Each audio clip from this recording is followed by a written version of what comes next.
தேவர்கள் மற்றும் அசுரர்கள் என்றால் இருவேறு துருவங்கள், பரம எதிரிகள். ஆனால் ஒரு விஷயத்தில் மட்டும் இவர்கள் இருவரும் ஒரே மனதில் இணைந்தார்கள். அது யார் தெரியுமா? சிவபெருமான். ஏன் தெரியுமா? சிவபெருமான் யாரையும் வேறுபடுத்திக் காண்பதில்லை. தேவரா, அசுரரா, மனிதனா, அவரது அருகில் செல்ல பக்தி மட்டுமே போதும்.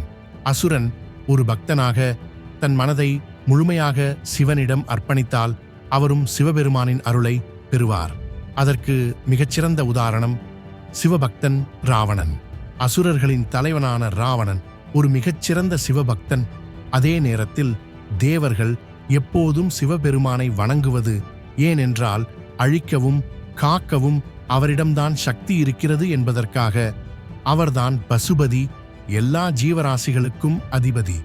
தேவர்களுக்காக அவர் பிரளயத்தையும் கட்டுப்படுத்தக்கூடியவர். அசுரர்களுக்காக அவர் பக்தியையே உயர்வாக மதிக்கக்கூடியவர். அதனால்தான் தேவர்களாலும் அசுரர்களாலும் சமாளவில் வணங்கப்படுகிறார் சிவபெருமான். பக்திக்கு மட்டும் பதிலளிக்கக்கூடிய பரம்பொருளின் முழு உருவம் சிவன்.